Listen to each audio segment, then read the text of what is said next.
Mientras tanto, la iglesia del Señor vaya abriendo la palabra de Dios en Filipenses, capítulo 2, versículo 5.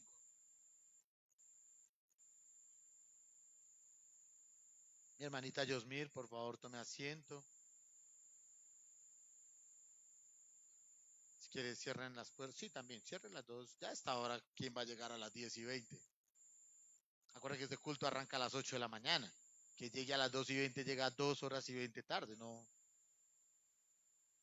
Ya pueden cerrar el arca. Yo creo que así le tocó a Noé un día. Y el que entró, entró. Amén. Tomen asiento, por favor. Recuerden que la palabra es el momento más solemne de esta reunión. Hermana Yosmir, segunda vez. Hermanito Malo, si quiere. ¿Eh? Es el momento más importante por el que toda la semana estamos esperando. Las alabanzas de adoración, no se preocupe, como hay más de 10 millones de canciones de alabanza de adoración, usted puede escuchar eso en su casa. Pero la palabra tiene un momento y un lugar. El séptimo día es el día del Señor. Sagró para estar en la casa de Dios y poder disfrutar del deleite que es la palabra. Cierre sus ojos y dígale al Señor, Padre, bendice la palabra. En esta mañana, bendice, Padre amado, Señor, el mensaje. Espíritu Santo, háblanos en esta mañana y llena nuestros corazones con tu presencia. En el nombre de Jesucristo de Nazaret, a quien damos toda gloria, toda honra y majestad por los siglos de los siglos. Amén. Amén. Filipenses capítulo 2, versículo 5.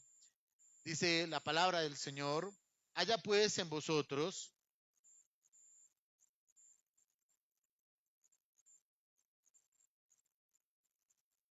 están para adentro y para afuera.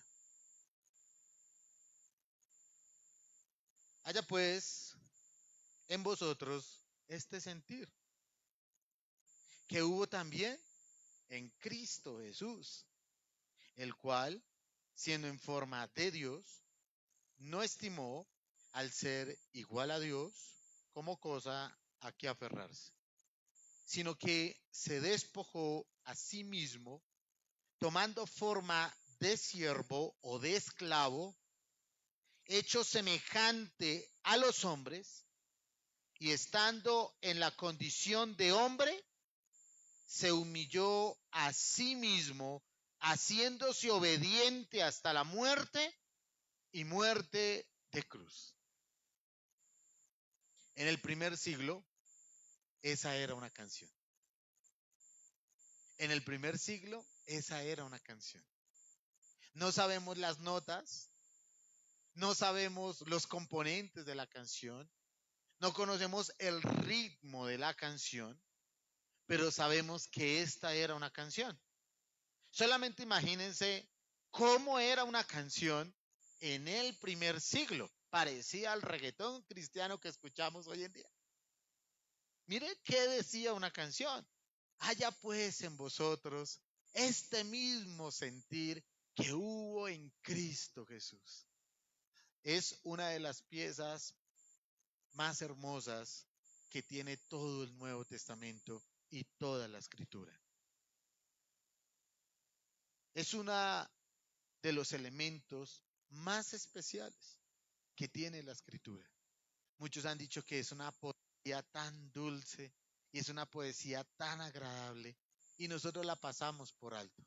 Doctrinalmente tiene un peso doctrinal profundísimo y habla muchísimo de la eternidad, de la deidad de Cristo. Habla de todo lo que la obra redentora de nuestro Salvador. Habla del desprendimiento total y absoluto de Cristo. Y también nos está diciendo a nosotros cómo debe ser nuestro actuar, nuestro caminar y nuestro diario vivir. Dice la palabra del Señor, haya pues en vosotros este mismo sentir.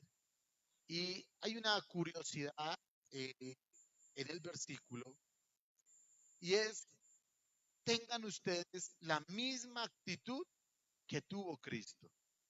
Y uno diría, ¿hasta en qué o cómo puedo yo imitar a Cristo? ¿Cómo puedo tener yo el mismo sentir?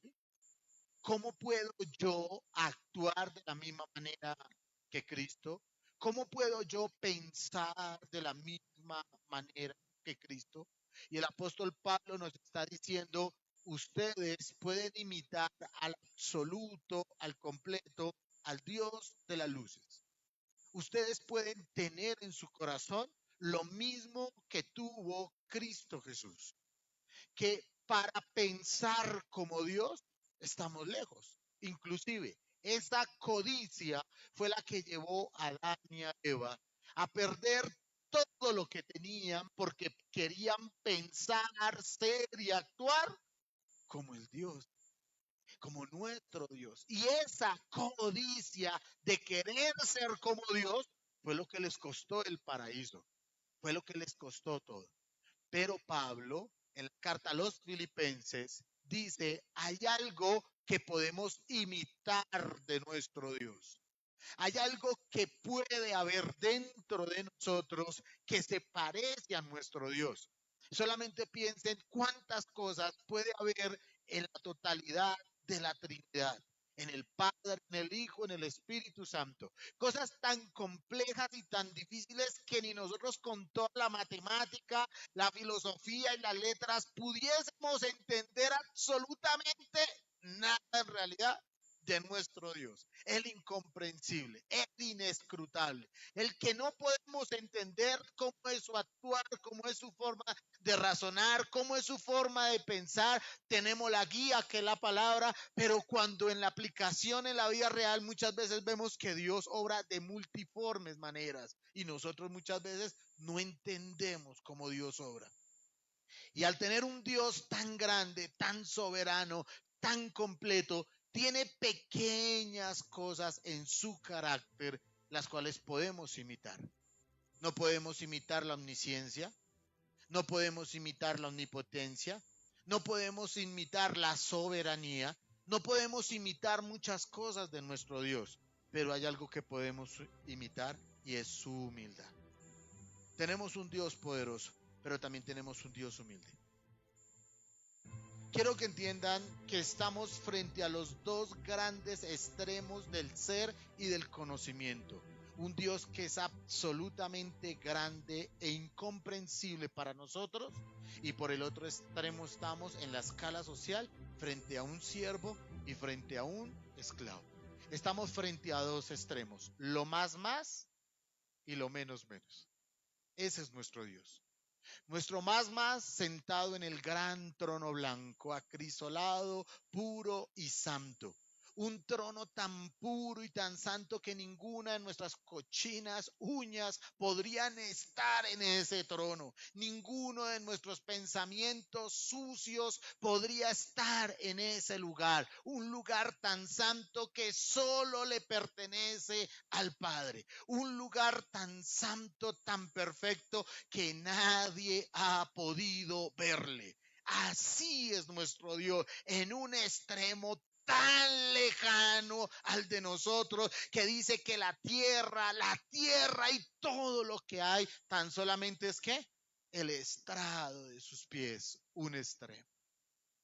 Pero en el otro extremo tenemos a quién, a Cristo, que se hizo siervo y que se hizo esclavo.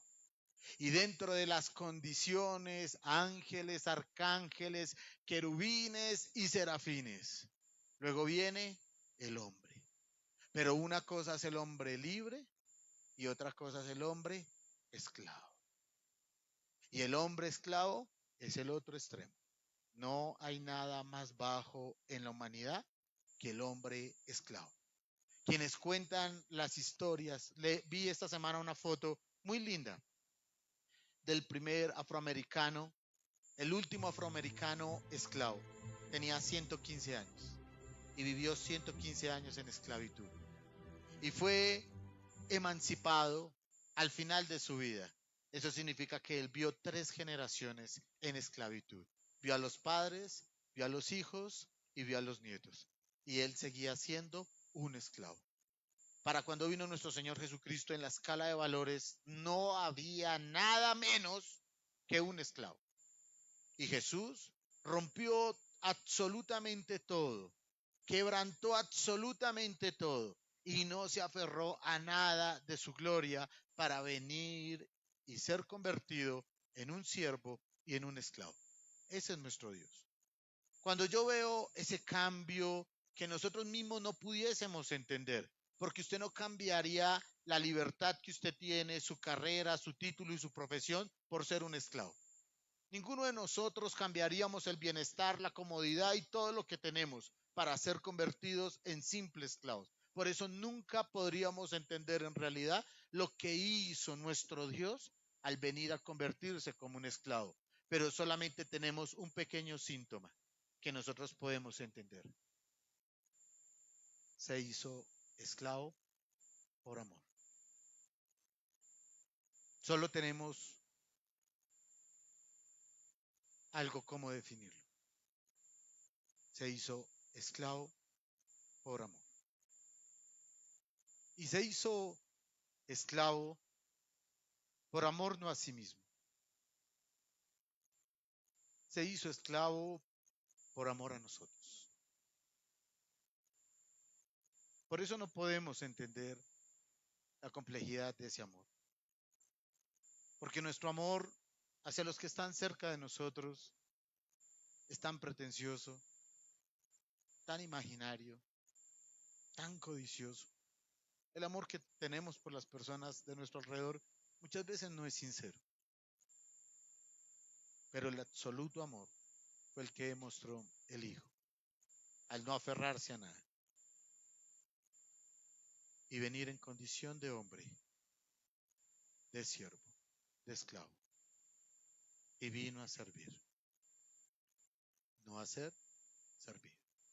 Cambia la gloria inmarcesible, cambia donde ángeles, arcángeles y querubines, y quienes han partido a la presencia del Señor, le adoran de día y noche, donde los ancianos se quitan sus coronas y las arrojan delante del que vive para siempre. Todos conocemos la adulación, todos conocemos la admiración, pero nadie conoce la alabanza que recibía Jesucristo en el cielo. No llegamos en nuestra corta comprensión a entender cuánto era a lo que Él renunció para venir a servirnos a nosotros.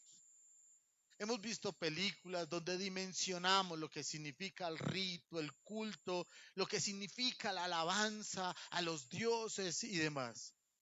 Pero ni con la mayor imaginación del mundo lograríamos comprender cuán excelso, cuán grande era nuestro Dios en el cielo antes de venir a la tierra y cómo le adoraban y rendían honores al que vive por siempre y para siempre.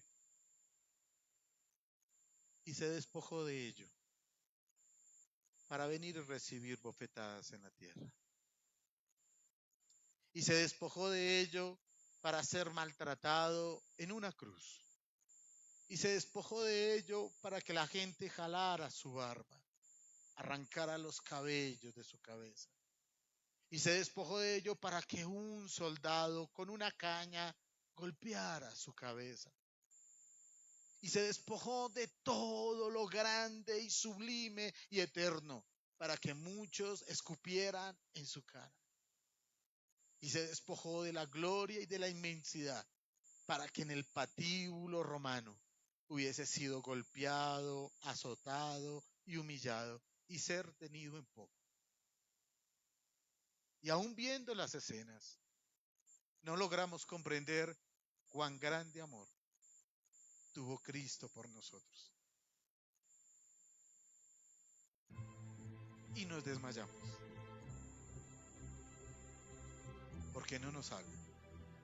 Y allá está el majestuoso Cristo, dando su vida por nosotros en humillación. Y estamos pensando si vamos o no vamos a la iglesia. Y él se despojó de todo. Se despojó de su tiempo, de sus vestiduras reales. Porque ni siquiera fue crucificado con sus vestiduras reales. Sus vestiduras le fueron quitadas y fueron jugadas a la suerte. Y yo me desanimo porque el pastor no me habla. Y Cristo vino a la humillación absoluta en esta tierra. Y yo no vuelvo a la iglesia porque yo siento que no me aman. Y Él lo entregó todo por amor, para personas que desprecian su presencia y desprecian su nombre por cualquier cosa. Y Él lo dio todo y nosotros no damos nada. Y Él lo dio todo y lo entregó todo. Y nosotros no somos ni siquiera capaces de dar nuestro tiempo porque no podemos. Porque estamos tan ocupados que no nos queda absolutamente tiempo en el calendario para atender a nuestro Dios. Y Él lo entregó todo y lo dio todo por nosotros. Ese es nuestro Dios. ¿Sabe qué dice la escritura, mis hermanos? Haya pues en vosotros este mismo sentir. ¿Puedo yo tener este sentimiento que tuvo Cristo? Pablo lo está diciendo. ¿Puedo yo imitar a Cristo con respecto a su humildad? A esto nos está invitando Pablo. Y créanme, mis hermanos, que a lo único que renunciamos nosotros cuando somos humildes es a nuestra arrogancia y a nuestro orgullo. A lo único que nosotros renunciamos cuando somos humildes es a nuestra arrogancia, nuestra altivez y a nuestro orgullo. Pero Cristo, para ser humilde, renunció a todo. Cristo, para ser humilde, no renunció a su arrogancia, no renunció a su altivez, no a su orgullo. Cristo renunció a todo para ser humilde. Nosotros tan solo renunciamos a 2 minutos de pedir perdón. Solamente 30 segundos de agachar la cabeza y con eso creemos que somos humildes. Y cuando pedimos perdón entre dientes por 2 o 3 minutos, porque no somos capaces de ser humildes. Porque nuestro corazón fue fundamentado en un orgullo, en la altivez, en la soberbia de nuestro corazón. Ni siquiera podemos venir a Cristo a pedir perdón por nuestros pecados. Es la falta de humildad y la falta de imitar a nuestro Salvador. Es de humillarse y no entre dientes. ¿Saben algo? He escuchado últimamente de personas que parten de la iglesia y se van de la iglesia. Y cuando yo escarbo dentro de las situaciones de por qué se están yendo, yo veo en la mayoría orgullo. Orgullo por una u otra cosa. No me siento bien, no me hablan, yo no siento que hay amor, yo no siento, yo no siento, yo no siento. Y la mayoría de personas tienen un problema serio en su corazón. Y por eso se van. Pero cuando yo escucho los motivos o las razones de por qué se van, yo no veo a Cristo. Ninguno de los motivos que a mí me dan de por qué se van, ninguno me asocia a Cristo. ¿Saben por qué? Porque Cristo nada les ha hecho. Nadie podría decir que se va de la iglesia porque Cristo le hizo algo. Porque Cristo nada le hizo. Y un hermano, porque otro hermano le hizo algo, su corazón se enorgullece para no volver. Ausencia de humildad y ausencia de ser como Cristo. Haya pues en vosotros este sentir que también hubo en Cristo Jesús. ¿Puedo yo imitar a mi Dios? La invitación es esa. Hay que imitar a Jesús en su humildad. Haya pues en vosotros este sentimiento que hubo también en Cristo Jesús. hayan ustedes esa misma actitud cuando manejan, cuando su jefe les llama la atención. ¿Qué pasa cuando su jefe les llama la atención? ¿Sale el fierro a relucir? ¿Sale el Fernández a relucir? Cuando le llama la atención a usted por llegar media hora tarde, ¿cuál es la actitud que hay en su corazón? ¿Usted se disculpa? ¿Pide perdón? ¿O se inventa una mentira? ¿O saca un pretexto? Hace poco, una particularidad, un niño estaba maniobrando con una bicicleta y me atropelló, ¡pah! Me pegó en el talón de Aquiles. Y yo sentí el dolor. Y dije, ¿qué pasó? Volteé a mirarlo. Y el niño me dice algo así como, ¿para qué se mete?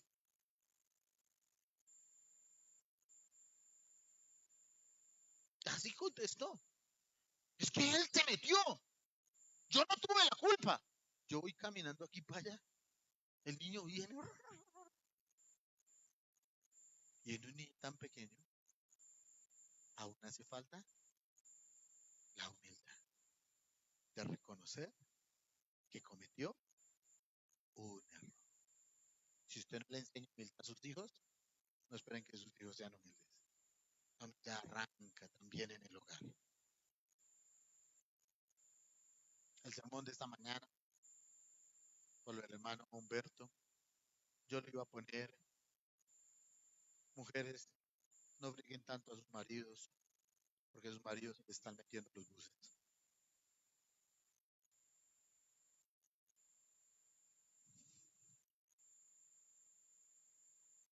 Iba a pensar en mi corazón, ¿dónde arranca la humildad en su hogar? Hay pues vosotros este mismo sentir que también hubo en Cristo Jesús. ¿Quién siempre gana las discusiones en su casa? ¿Quién en su casa tiene fama de terco? ¿Quién en su casa tiene fama de que no cede? ¿Quién en su casa tiene fama de que no se puede conciliar con él? ¿Quién en su casa tiene la fama de que es el que más grita? ¿Quién en su casa tiene fama de que no cede? ¿Quién en su casa tiene fama de que no negocia? ¿Quién en su casa tiene esa terrible fama a la cual Cristo nos manda a desprendernos? A la cual Cristo nos llama a desapegarnos. Porque vinimos fe a servir. Si tu billetera está desocupada y no tiene ni un peso, puede que no sea un mal síntoma. Al contrario, puede que sea un buen síntoma. Porque si usted tiene su billetera desocupada, significa que usted ya pagó la cuota del carro, la cuota de la casa o pagó su arriendo. Si usted tiene su billetera desocupada, hay una muy alta probabilidad de que usted ya pagó todos sus servicios. Si usted tiene su billetera desocupada, cabe la posibilidad que usted ya hizo su mercado. Si usted tiene su billetera desocupada, podemos decir que lo suplió todo en su casa. Y al suplirlo todo en su casa, probablemente se quedó sin efectivo en su billetera. Y aún así, podríamos hablar bien de usted. Pero si usted tiene su billetera llena, eso también me está diciendo a mí que usted no tiene compromisos ni responsabilidades. Y que ha dejado de pagar algo. Si usted tiene su billetera llena es porque ha dejado de pagar algo. Y a veces tenemos que fundirnos en esa idea de entregarnos en nuestros hogares y de darlo todo en nuestros hogares, sin guardar, sin detenerse, sin coartar a su familia lo que hace falta, porque en la casa vinimos a servir. El marido vino a servir a su mujer. Y eso lo debe entender el marido. El marido no está en la punta de la pirámide donde todos se inclinan frente a él, lo llaman Señor y es el capataz de la casa. Él vino también a servir. ¿Por qué? Por Cristo. sirve. Por Cristo el Padre trabaja y se desprende de las comodidades para llevarle comida a sus hijos. Por Cristo soporta las humillaciones en su trabajo para llevarle a los pollitos hambrientos en la casa.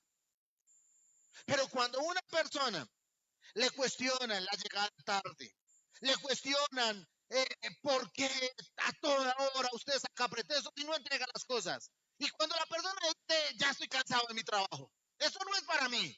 Yo no estoy ni para que me griten, ni para que me manden. Mi hermano en la casa lo están esperando sus hijos y su mujer con los servicios, el mercado y la comida. Y lo único en lo que usted piensa es que nadie le puede gritar, nadie le puede faltar el respeto, nadie le puede pasar la planadora. ¿Qué es este mundo? Y muchos han tenido 10 trabajos en 10 años porque no soportan que les llame la atención. Cuando usted no soporta que le llamen la atención, aún teniendo la culpa, Pablo está invitando, mi querido hermano, a que haya en usted el mismo sentir que hubo en Cristo Jesús. Y están los matrimonios. Y ahí en los matrimonios hay un problemita. Y eso es como una bola de nieve. Al principio empieza pequeñita, pero si usted no la trabaja, se va a crecer. Yo no sé si a ustedes les pasa, a mí me pasa, pero no ser más pecador que ustedes. Pero cuando yo peleo de mi mujer, me acuerdo automáticamente de las cosas que se vienen haciendo mal el último mes. Yo discuto, tengo una diferencia con mi mujer y me acuesto a reposar y digo, ay, yo me acuerdo que la semana pasada también fue lo mismo, venga. Y empieza uno a echar cabeza y dice, oiga, venga, pero esto ya no es de ahorita, sino que esto ya viene desde hace unos días. Y empieza uno a hacer una pelota grande. ¿Saben por qué la mayoría de hogares se separan? Porque ninguno de esos hogares se parece a Cristo. Así de sencillo. Ni el marido se parece a Cristo, ni la mujer se parece a Cristo. Ninguno se parece a Cristo. Es lo único que podemos imitar a nuestro Dios, de las pocas cosas que podemos imitar a nuestro amado Jesús, es en la humildad. De las pocas cosas en las que podemos decir somos como Jesús, es en la humildad. En las pocas cosas que podemos decir que tenemos la identidad de Cristo. Romanos dice, ustedes tienen la mente de Cristo. Significa que nosotros podemos resolver las cosas con humildad como Cristo lo hizo. Que nosotros no somos los del sindicato, los que tienen la bandera roja, amarilla, comunista, aquí no se puede hacer. Que viva el comunismo, que viva el sindicalismo en una casa. En una casa. ¿Usted ha tenido hijos sindicalistas? ¿Ha tenido un hijo que le monta el sindicato en su casa? Que se cuarta con sus hermanos o se cuarta con su mujer y se victimiza. Usted tiene hijos que porque tienen un poquito de nivel de estudio más que usted, tratan de enseñarle cómo se debe vivir esta vida. Pequeños sindicalistas chiquitos en las casas que creen que son más brillantes que ustedes. Y de la noche a la mañana son ellos los que gobiernan sus casas. En ese momento se fue la humildad de sus hijos. En el momento que el hijo cree que está por encima de su padre y no puede aceptar un consejo, ese día se acabó su hijo, ese día se acabó la humildad en su casa. A los hijos hay que enseñarles a ser humildes. Hay que enseñarles a ser sencillos. No le enseña a sus hijos a ser altivos, groseros. Corrija la altivez en su casa. Si un hijo se levanta soberbiamente, altaneramente, groseramente, enséñele a su hijo a ser humilde. Y no porque sea un valor de la sociedad, no, porque es cristiano, mi querido hermano. Y los cristianos debemos imitar a nuestro Señor Jesucristo. Por eso dice la Escritura, haya pues en vosotros este mismo sentir, o haya pues en vosotros esta misma actuación. Y en que Cristo sobrepasó su humildad. ¿Y cuál es la base de la humildad de Cristo? Que Cristo nos dice, que la lucha entre la humildad y el orgullo, ¿quién debería ganarla? Cristo. Que la lucha entre la humildad y el orgullo, ¿quién la debería ganar? Cristo. Que la humildad es la herramienta con que el cristiano debe resolver sus problemas. Que el cristiano no es el que pega el primer puño. Que el cristiano no es el que cierra el decir. Que el cristiano no es el que debe una cuenta casi de 500,000 pesos en la tienda. Que el cristiano no se fugó a las 2 de la mañana y dejó debiendo 3 meses de arriendo en el conjunto donde vivía. Que el cristiano es el primero en humildad. Que el primero que debe agachar la cabeza como ejemplo de Jesucristo debería ser el creyente. Que no es el que más habla, sino el que más escucha. Porque es la imitación a nuestro Dios. Y la humildad la está enseñando la Escritura como el método para resolver conflictos dentro de la iglesia y como el método de resolver conflictos en su familia. Y usted dice, la humildad como herramienta para resolver conflictos, eso no sirve. En este mundo de lobos, en este mundo de chacales, en este mundo de zorros, la humildad no va a triunfar. Pero Cristo triunfó con la humildad. Cristo triunfó con la humildad.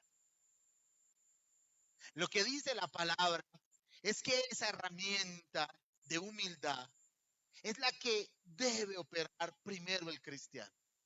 Y arranca desde abajo. ¿Cuál es el problema de arrancar perdiendo? Hace 2 meses mandé a hacer unos muebles. La puerta, créame, no es más grande que este mueble que está aquí en el piso. Y la otra mueblecito no es más grande que ese que está ahí. Y lo mandé hace 2 meses. No sé si mandó exportar maderas de Finlandia, de Noruega, de Suecia, o no sé dónde las ha traído. No sé si los pinos canadienses que están haciendo mis muebles no han llegado o por el problema con Estados Unidos no han llegado, pero llevan 2 meses haciendo sus puerticas. Se demoró menos Noé haciendo semejante arca. Y hay momentos donde a mí se me intenta acabar la paciencia. Pero si se me acaba la paciencia, entonces no es paciencia. Y llego donde el carpintero. Yo ya he soñado matándolo con las mismas tablas de la carpintería. Así me tiene estresado. Yo no me he imaginado pasando por la sierra, pieza por pieza. Y cuando yo voy allá donde el carpintero, yo estoy decidido. Y si hay problema, pues que haya problema. Pero cuando llego donde el carpintero, don Isidro, muy buenos días. Buenos días, don Edward, ¿cómo está? En mi corazón yo digo, ¿usted cómo cree que estoy? Muy bien, don Alirio. Veo que se ha demorado un poco con mis mueblecitos. ¿Qué ha pasado, don Alirio? Me cogió una gripa la semana pasada. No he podido pintar por ese invierno. El que tenía que montar las piezas no vino. Y eso que no lo de hacer un banco, sino una puerta así chiquitica. No me va a pedir el teléfono porque no lo va a recomendar. Y la última vez, confieso, tenía muy negras intenciones de ir a esa carpintería. Y lo único que pude decir en esa carpintería fue buenos días, don Alirio. Y escucharlo por 20 minutos. Cómo se quejaba de la vida y cómo se quejaba de todo. Salí y me fui para mi casa respirando y diciendo, ¿cómo cuesta ser como Cristo? ¿Cuánto trabajo nos cuesta ser como Cristo? Así que me fui para donde el ornamentador a que me hiciera una puerta corrediza. Y parecen que todos fueran hechos de la misma medida. Ornamentadores, mecánicos, carpinteros, plomeros y demás. Y le di la platica para mi puertica. Y en mis sueños, yo ya le he echado soldadura en los ojos. en mis sueños, con los mismos tubos que el soldado ya me lo ha matado y lo he nucado 5 veces. Pero cuando llego donde él, es así como 1,90, llego yo y le digo, don Arturo, buenos días. Oiga, todos empiezan por A, Arturo y Alirio. Coincidencia. Don Arturo, buenos días. Ay, don Edward, lo mismo que el carpintero. Y yo le digo, le recomiendo, por favor, me urge, por favor, esa puerta. Fijo el miércoles, pero nunca me dicen si el 2025, el 2026. Y salgo de allá, de ese taller de ornamentación, con mi cabeza agachada diciendo, ¿cómo cuesta trabajo ser como Cristo? Quisiera ser como Pedro.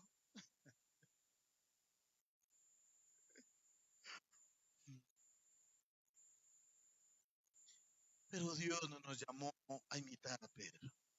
Pedro ya hubiera sacado el cuchillo. Pedro no lo hubiera dejado solo con una oreja, sin oreja. Pedro ya hubiera hecho un trabajo quirúrgico.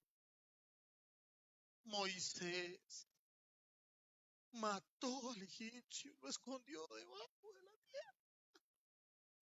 Pero Dios no nos llamó a ser como Moisés. ¿Cuántos quisieran ser como Moisés? Pero Dios no nos mandó a ser como Sansón. Sansón todo lo arreglaba con una quijada de un burro. ¡Pa, pa! 400, ¡pa, pa! 800, ¡pa, pa! 1000 mató a 1000 con una quijada de un burro. Ornamentadores, carpinteros. ¿Quién dice amén por Sansón?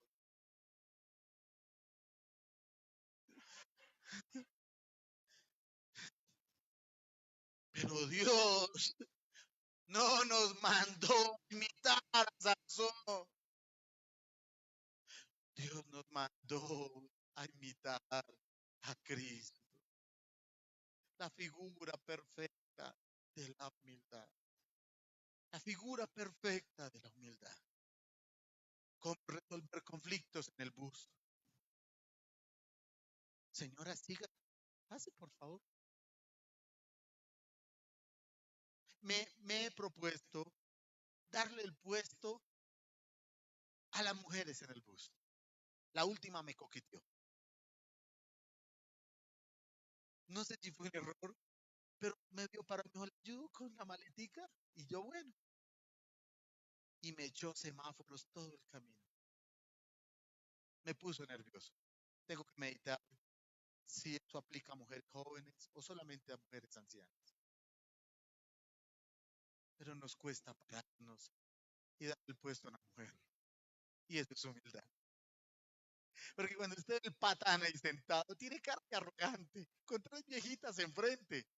Y el que está sentado viendo 3 viejitas enfrente, tiene cara de arrogante. La arrogancia se duerme. El arrogante se duerme, sabe que humildemente debe pararse y darle el puesto a la viejita.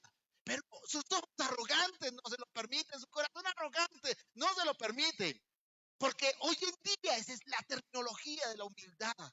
Pararme, incomodarme, venirme parado en un bus para que la viejita o la señora que viene cansada con botas a ver sus hijitos se siente en vez de mí, ver a otro cómodo, incómoda. Pero yo tengo que estar cómodo. Y si se sube una embarazada, otro lo hará. Que se levante esa señora que está allá adelante. Que se levante ese muchacho que tiene que levante todo el mundo menos usted. Y la arrogancia no nos está permitiendo ver la humildad. Y Cristo está mandando la humildad como método y herramienta en el conflicto. Estaba el presidente Pedro. Y yo no sé qué le pasa a ese señor a veces, pero por sus movimientos locos cortamos relaciones con los Estados Unidos. Casi nada. Pero la semana siguiente, en vestido de humildad, mandó una carta diciendo no. Lo que ustedes creen que pasó no pasó. Yo realmente no quise decir eso. Y no quiero de ninguna forma cortar relaciones con ustedes. Y esa carta es humildad. Chávez no lo hizo. Putin nunca lo haría. El chino nunca lo haría. El norcoreano nunca lo haría. Evo Morales nunca lo haría. Lula da Silva nunca lo haría. Pero el presidente de este país, ¿quién diría? Cuando lo habíamos creído ver todo, mandó una carta de humillación diciendo, no, espérate.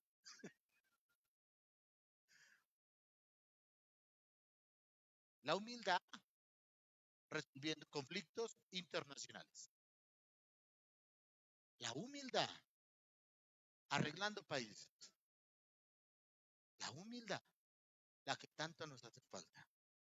Y Cristo nos lo enseñó como una forma y una herramienta para arreglar las situaciones y los conflictos que nosotros tengamos. Por eso el glorioso Evangelio de nuestro Señor Jesucristo sigue siendo también la herramienta y la forma de conquistar este mundo.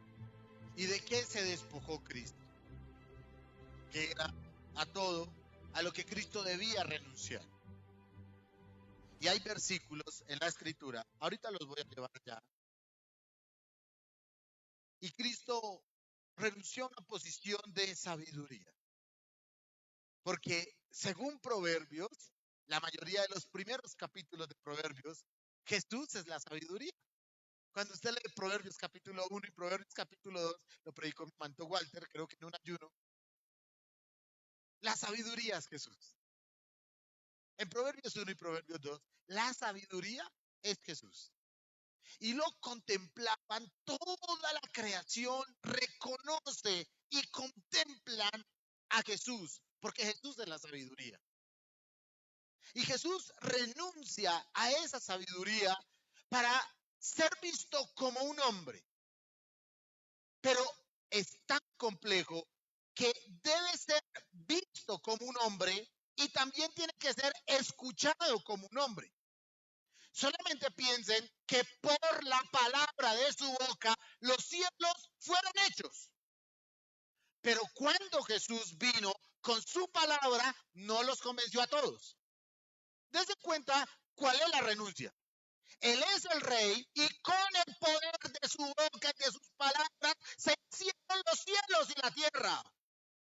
Pero estando Jesús en la tierra, sus palabras no los convencieron a todos.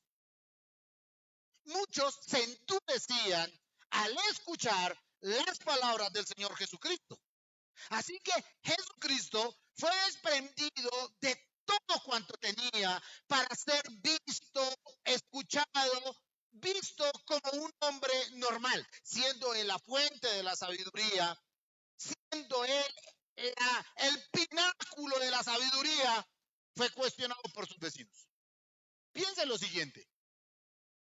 Siendo la fuente de la sabiduría, lo cuestionaban sus vecinos, porque sus vecinos decían, ve, pero este luego no es el hermano, este no es el cuñado, porque nosotros no estamos luego casados con sus hermanas.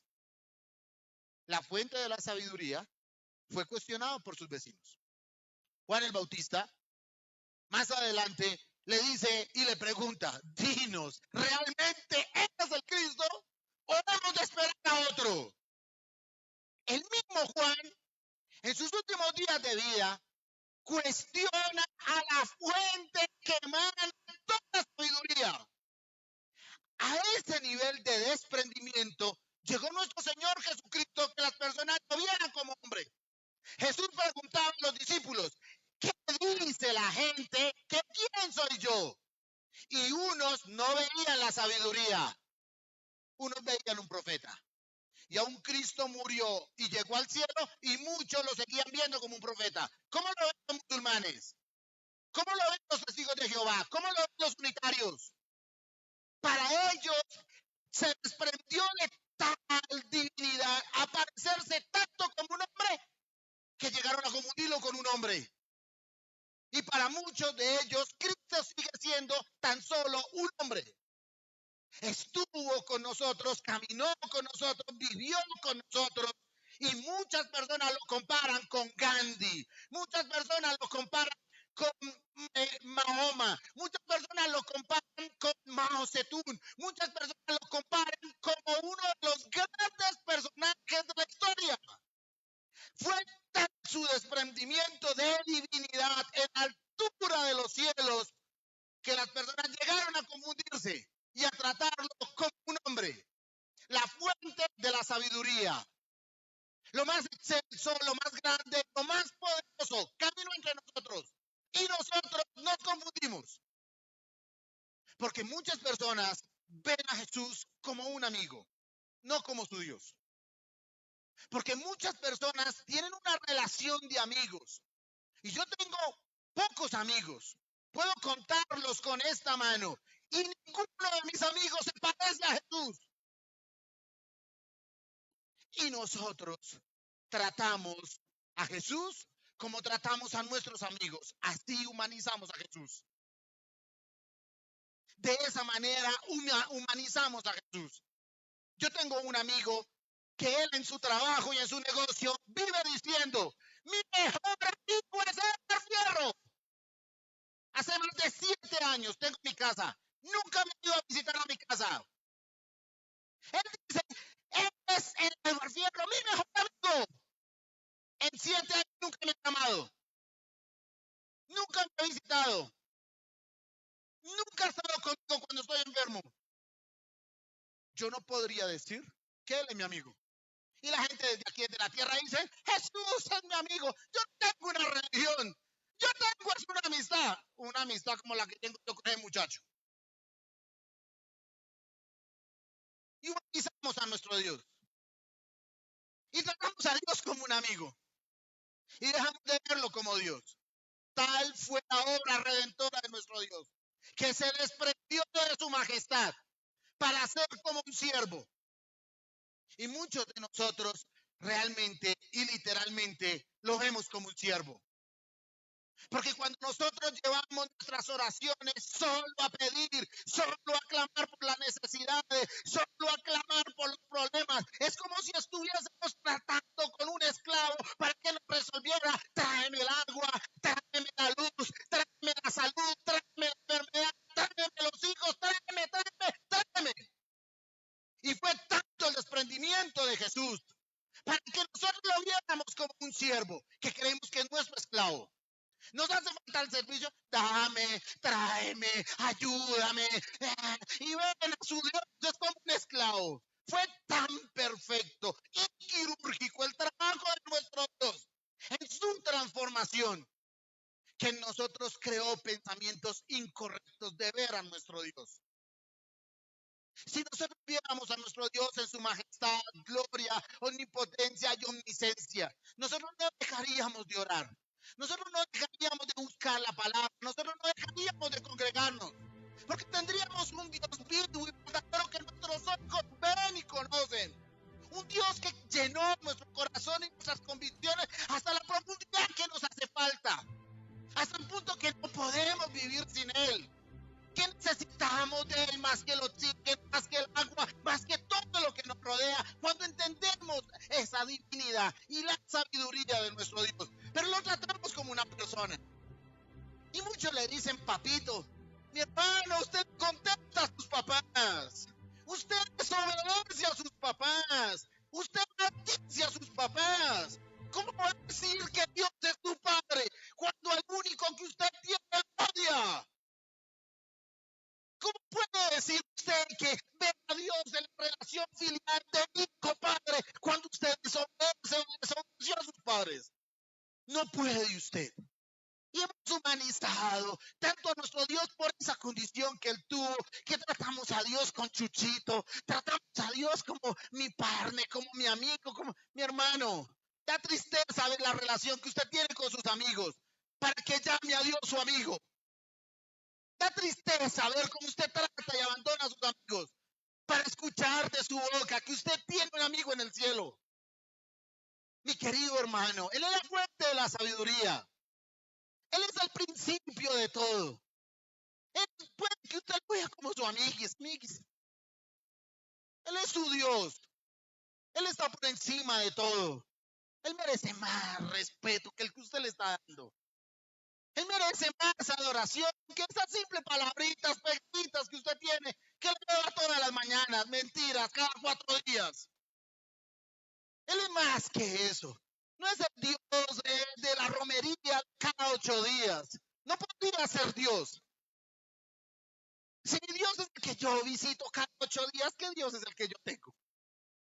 Si yo peco deliberadamente, abiertamente, descaradamente, cínicamente, como si no existiera Dios, ¿cómo vamos a llamar a Dios Padre? ¿Y cómo vamos a llamar a Dios amigo? Si nuestras vidas reflejan una voluntad propia del pecado sin vergüenza. Y fue tan perfecto la transformación de nuestro Señor Jesucristo. Fue tan perfecta que a veces nosotros creemos que Jesús es solo un hombre. Y tratamos a Jesús como un simple hombre. Él debía renunciar a todo. Renunció a ser visto como la sabiduría. ¿Podían cuestionar a Jesús? El mismo diablo. El mismo diablo, mi querido hermano. Estando Jesús en el trono,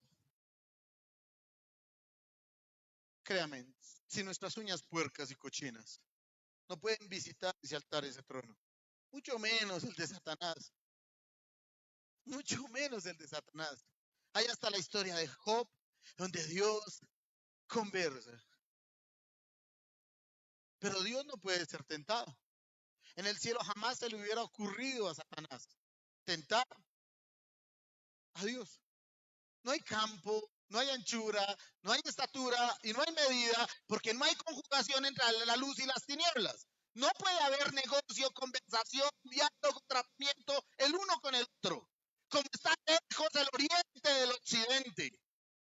Pero cuando Jesús estuvo en la tierra, el enemigo tomó provecho y dijo, tiene carne. Y si tiene carne, tiene debilidades. Y el mismo enemigo se confundió al ver a Jesús hecho carne, porque le tentó y lo probó. El mismo Lucifer se acercó a Jesús tratando de buscar su caída. Y le buscó en la adoración, y le buscó en el hambre, y le buscó. El mismo demonio, al verle carne, comprendió que si tenía carne, tenía debilidades. Y de esa forma, nosotros vemos a Jesús como el diablo lo vio a él. No lo vio como Dios, porque no se le hubiera ocurrido atrevido a pronunciar una sola palabra con el templo emanado, lo más excelso de la sabiduría. Pero le vio carne y le podía tentar, porque él tentará toda carne. Así fue la confusión. Fue cuestionado aún por el diablo. Fue cuestionado por los ladrones en la cruz del Calvario. ¿Ustedes recuerdan al ladrón de la derecha y al ladrón de la izquierda? Y el crucificado, ese inclusive tiene más sangre que nosotros. Estaban los tres crucificados y uno con la cabeza lo miraba y decía, pero este está más rasgado, más latigado, más golpeado, este está más ensangrentado, está más humillado que nosotros. ¿Y qué decía ese ladrón? ¿Quién puede ser? ¿Quién puede ser este acá crucificado? Tiene la misma suerte que nosotros. Maldito, igual que nosotros, la misma suerte de la muerte. ¿Quién puede ser este? Y las palabras del ladrón cuestionaron a Jesús. Fue tal su naturaleza. Y allá estaban los sumos sacerdotes, cuestionándole y diciéndole, sálvate a ti mismo. ¿Tú qué dices? ¿Que vas a salvar a los demás? Y ellos no veían el pináculo de la sabiduría. Y ellos no veían la soberanía. Y ellos no veían la omnisciencia. Y ellos no veían la omnipotencia. Y ellos no veían el creador de los cielos y la tierra. Ellos no veían al verbo. Ellos veían a Jesús crucificado como hombre. El ladrón le cuestionó. Y luego Tomás, uno de sus discípulos, uno de sus discípulos. Cristo murió en la cruz del Calvario. Después de morir en la cruz del Calvario, resucitó al tercer día y resucitó con un cuerpo glorificado.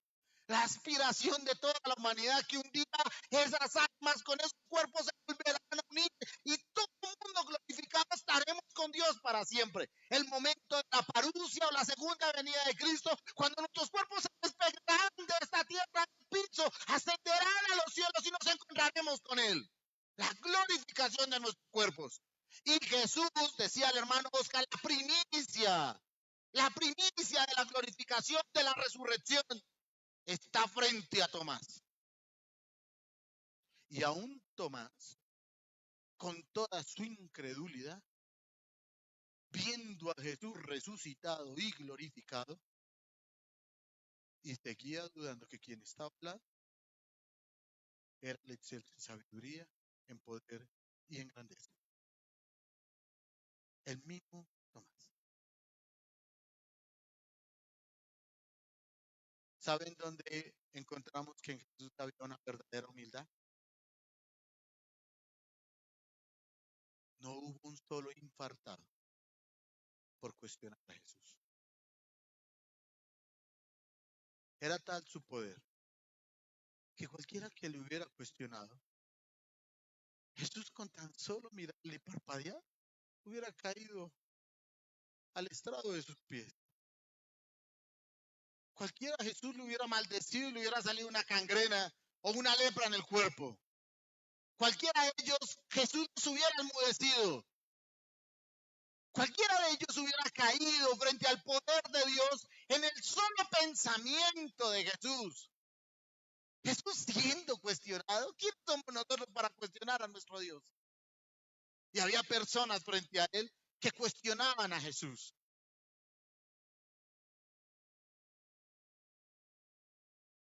Y no hubo un muerto, ni tampoco hubo un infartado.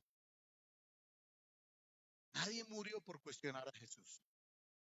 Porque si alguien hubiera muerto por cuestionar a Jesús, esto no sería humildad.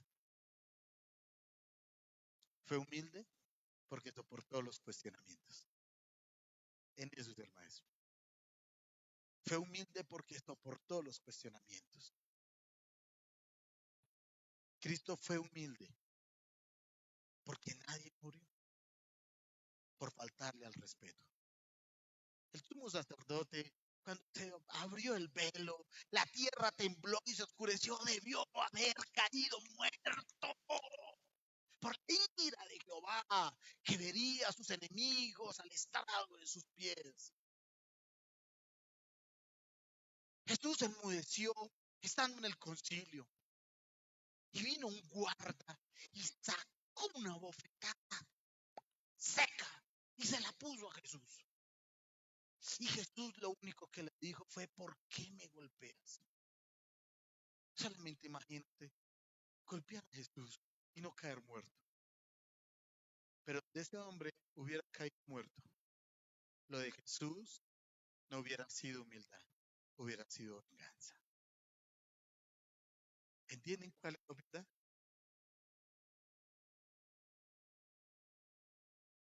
Poncio Pilato le dijo: dime la verdad. ¿Qué es la verdad? ¿Quién era la verdad? Al que usted le está preguntando. Tiene frente a sí la fuente de la sabiduría. Tiene frente a sus ojos a la fuente que emana sabiduría. Tiene frente a sí todas las respuestas de su vida, todas. Jesús se quedó mirando a la mujer samaritana y le dijo: 5 maridos has tenido y el que tienes no es tu marido. Jesús sabía de los 5 maridos. ¿Qué le costaba abrirle los ojos a Poncio Pilato y mostrarle a ese Cristo glorificado tan solo unos segundos? Para que Poncio Pilato, al verlo, hubiera entendido lo grande, lo excelso y lo poderoso que era el maestro. Pero ¿saben por qué Cristo guardó silencio frente a Poncio Pilato? Por humildad. Y cuando se paró Herodes, se paró frente a Jesús y le decía a Jesús: hazme un milagrito. Y se burlaba de Jesús.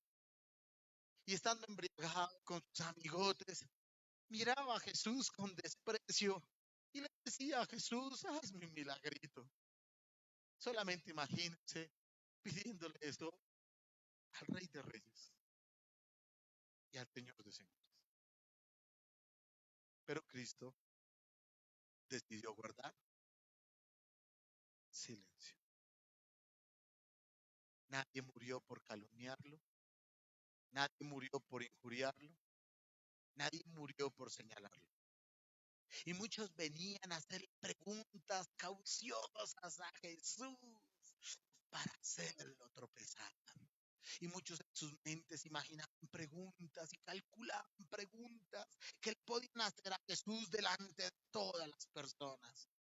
Le preguntaron sobre la resurrección, le preguntaron sobre el tributo a César, a ver en qué lo podían pescar.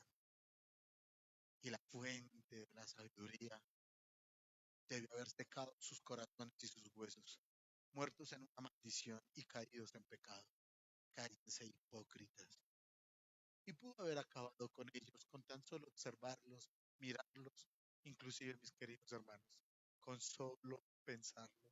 Jesús hubiera acabado con todos sus enemigos. Y no lo hizo, porque la humildad de Cristo es verdadera. En eso Cristo es sinceramente humilde. Y estando en el Getsemaní, estaba con sus gotas. Dicen que eran como grandes gotas de sudor que llegaban sobre su rostro. Y tenía angustia. Y en el Getsemaní oró, pidiendo si no era posible pasar esa copa, ese dolor o ese sufrimiento, si no había otro método.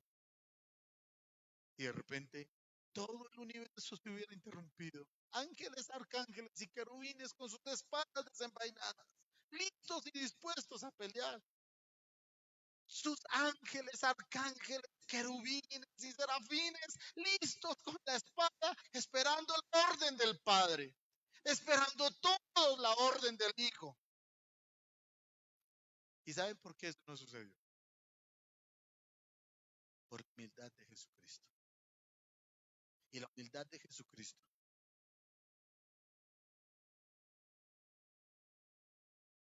fue hecha, se hizo y se consumó por amor a nosotros.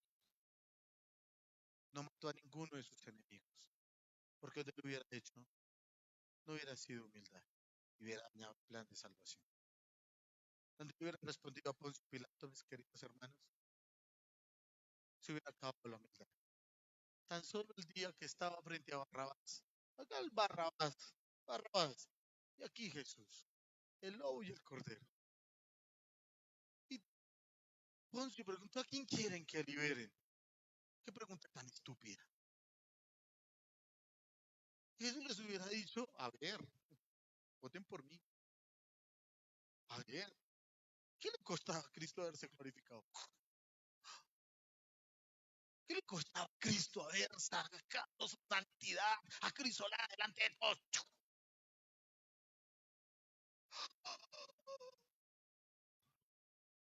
Pero si lo hubiera hecho, no sería humilde.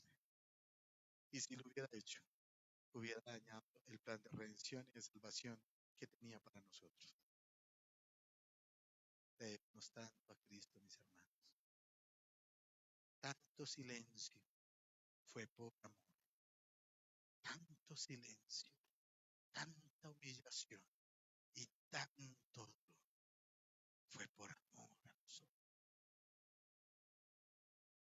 ¿Cómo no amar a nuestro Señor? ¿Cómo no sacar fuerzas aún de donde no tenemos para amar a nuestro Dios?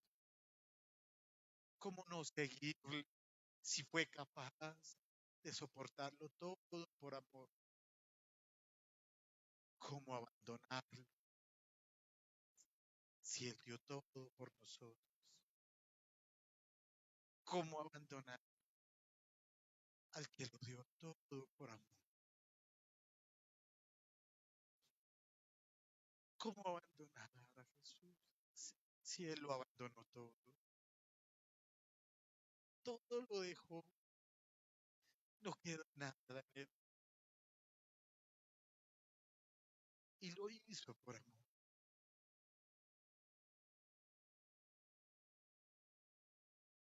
Nuestra cabeza no alcanza a comprender el inmenso amor con que Él nos amó.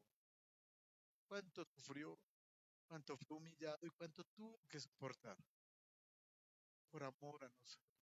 Y usted tiene salvación y vida eterna por ese inmenso amor. No hay nada que usted tenga en esta vida que Él no se lo haya dado. ¿Cómo no dar nuestra vida por Cristo?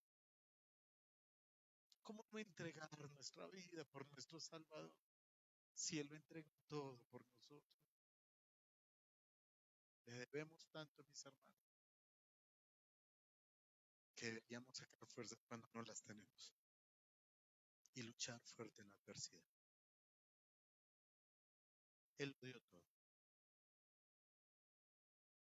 Haya pues vosotros este mismo sentir que hubo en Cristo Jesús. Colóquese un segundito sobre sus pies, por favor.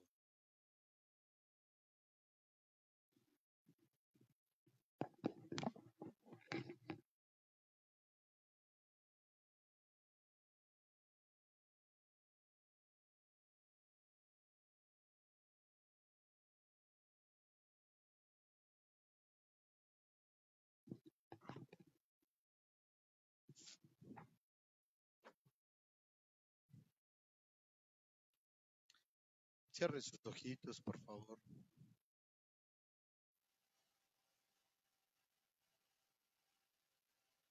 Y dele gracias a Jesús por lo que Él hizo por usted, por su vida.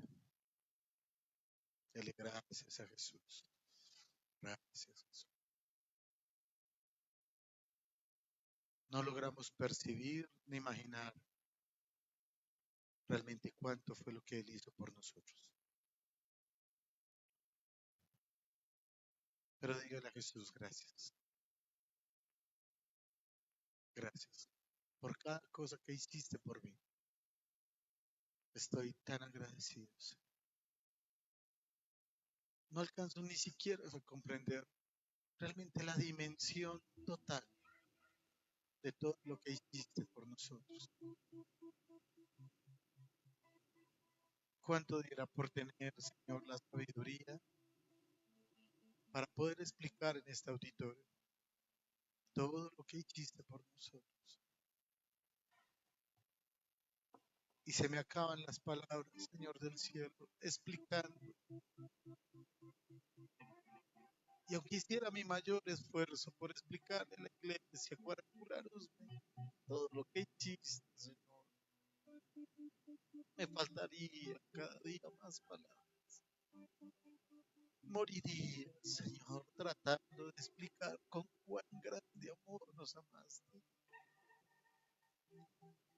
Y aún dando lo mejor de mí y colocando cada una de mis neuronas sobre la mesa, explicando todo lo que hiciste, Señor. Moriría enseñando, Señor,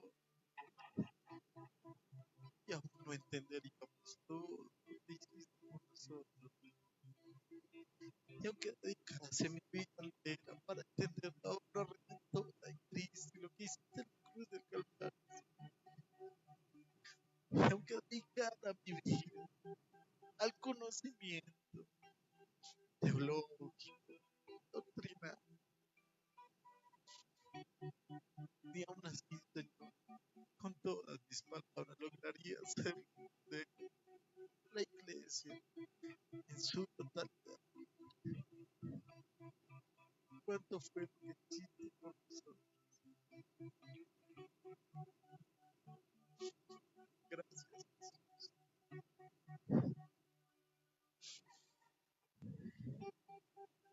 gracias, Jesús. Con cuán inmenso amor tú nos amaste. con cuán inmenso amor tú nos amaste, que te despojaste a sí mismo, tomando forma de siervo y de esclavo, para venir a servir a tu pueblo. Señor. Damos a ti toda la gloria, Señor,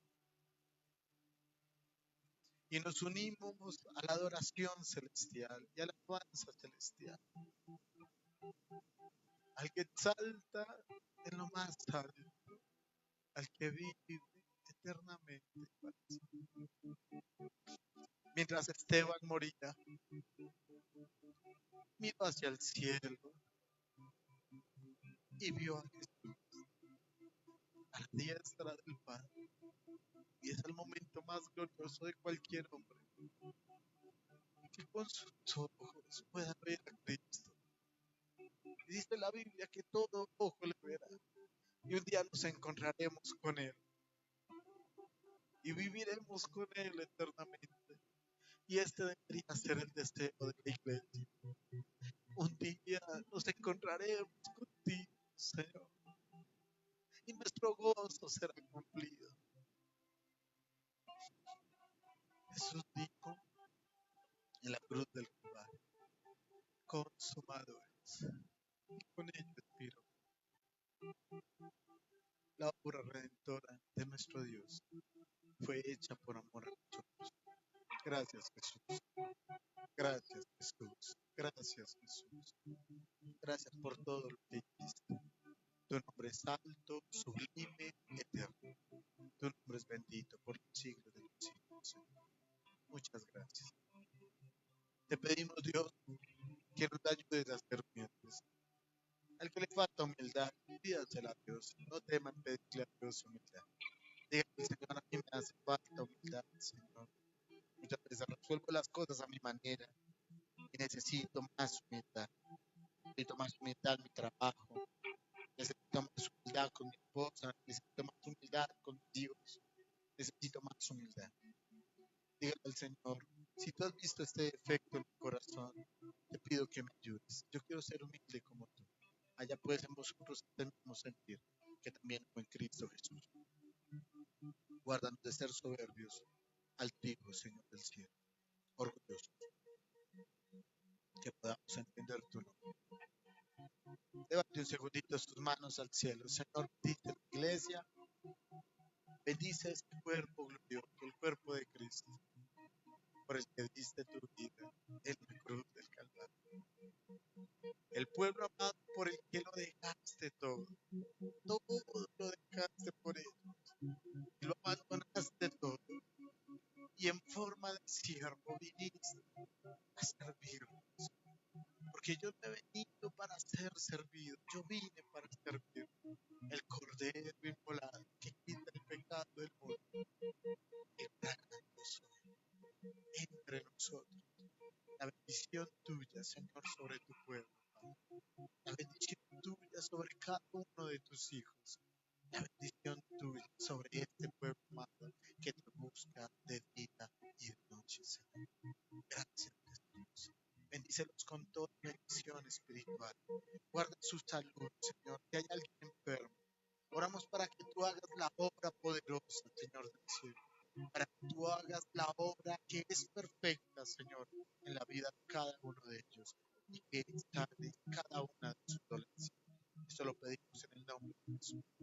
Señor, también te pedimos que esta semana tú nos acompañes, camines con nosotros, vayas con nosotros, estés con nosotros y con nuestros hijos y con nuestra familia. Nosotros estamos enteramente agradecidos por todo lo que tú haces con nosotros. En el nombre de Jesús de Nazaret, a quien damos toda gloria, toda honra y toda la verdad por los siglos de los siglos. Jesús, nos unimos a la adoración eterna que tu pueblo te dé. Nos unimos a la adoración completa y absoluta que tu pueblo te hace. Nos unimos, Padre, a los ángeles, arcángeles, querubines y serafines que van delante de ti y rinden oración eternamente, por los siglos de los siglos. Amén, amén y amén.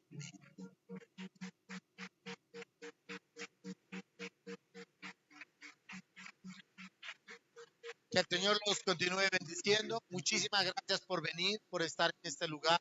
Por favor, salude a su hermano, salude a su hermana. Recuerde que hay empanaditas. Recuerde que en la parte de atrás van a estar vendiendo también gasecita. Y los que también separaron su almuerzo se demora un poquito, pero igual pueden compartir con sus hermanos. Que Dios los bendiga grande, rica y poderosamente. Amén.